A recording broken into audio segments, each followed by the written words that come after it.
bo'lishi mumkin. Qashqadaryo viloyatining Qarshi tumanida joylashgan maishiy gaz ballonlariga suyultirilgan gaz quyish shoxobchasida 8-iyun kuni tush paytida sodir bo'lgan portlashda rasmiy ma'lumotga ko'ra 6 kishi halok bo'lgan. Norasmiy manbalar esa portlash qurbonlari ancha ko'p bo'lganini aytmoqdalar. Portlash 8-iyun kuni mahalliy vaqt bilan soat 13:50 da Chaman MFda joylashgan propan gaz quyish korxonasida sodir bo'lgan. Ijtimoiy tarmoqlarda tarqalgan videolarda portlash juda kuchli bo'lgani va uning to'lqini ancha uzoqda bo'lgan avtomobillarning oynalariga ham shikast yetkazgani ko'rinadi.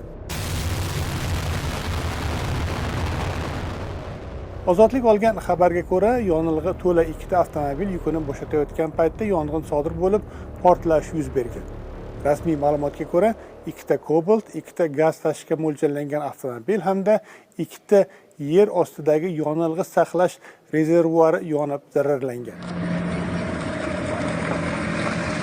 Ismi sir qolishini so'ragan Chaman MFA turg'unining aytishicha, propan maishiy gaz ballonlariga yonilg'i to'ldirish korxonasi shundoq mahallaning biqinida joylashgani sababli u yerga gaz ballonlariga gaz quydirish uchun kelgan odamlar va bolalar ham bo'lgan. Chaman mahallasiga yaqin, hovli joylarga yaqin. Bizlarda dedi, uyimizda darvozalarimiz, derazalarimizga tashlab berdi dedi.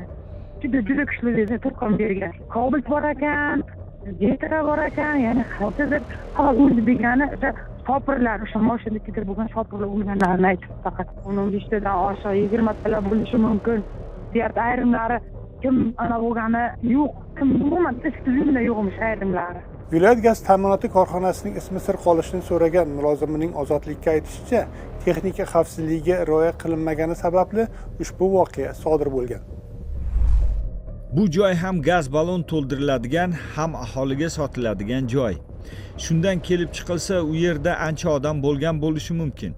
O'sha paytda 2 ta katta mashina bir-biriga gaz o'tkazib berayotgan paytda nimadandir uchqun chiqib, ikkalasi ham portlab ketgan. Haydovchi va ishchilar oddiy texnika xavfsizligiga rioya qilmagan. Ozodlik Koson tumanining Darcha MFda yashovchi ayol va uning bir nafar voyaga yetmagan qiz farzandi portlash qurboni bo'lganini, ayolning eri esa 70% kuyish jarohati olib kasalxonaga yotqizilganini tasdiqladi. Mahalla faolining aytishicha, bu oila propan gaz balloniga yong'in quydirish uchun u yerga borgan.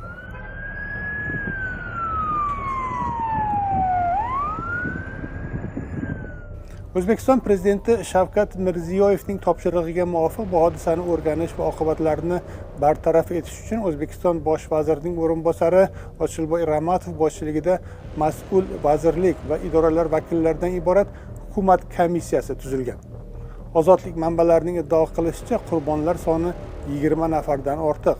Rasmiylar esa falokat ko'lamini kichraytirib ko'rsatish uchun uning sonini kamaytirib e'lon qilgan. Ozodlik bu iddaolarga munosabat olish uchun Qashqadaryo viloyati Ichki ishlar bosh boshqarmasi matbuot xizmati rahbari Iroda Rasulovaning mobil telefoniga bir necha bor qo'ng'iroq qildi. Ammo matbuot kotibi qo'ng'iroqlarga javob bermay o'chirib qo'ydi. Bu kabi texnogen falokatlar oqibatida halok bo'lganlar sonini ozaytirib ko'rsatish holatlari O'zbekistonda ko'p bo'lgan. Uy, yondi gaz ekan. 2024-yilning dekabrda Farg'ona shahridagi propan gaz quyish shoxobchasida yuz bergan portlashda rasmiylar 3 kishi halok bo'lganini iddao qilgan edi.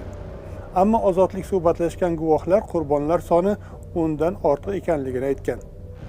Qashqadaryo viloyatida so'nggi yillarda gaz quyish shoxobchalarida bir necha portlash sodir bo'ldi.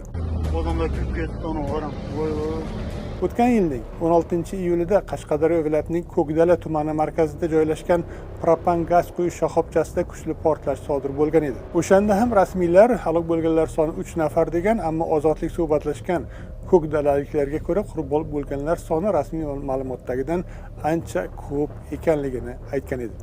So'nggi yillarda O'zbekistonning turli hududlarida gaz quyish shoxobchalarida sodir bo'lgan bir qator portlashlardan keyin ham qurbonlar soni yuzasidan bahslar kuzatilgan edi.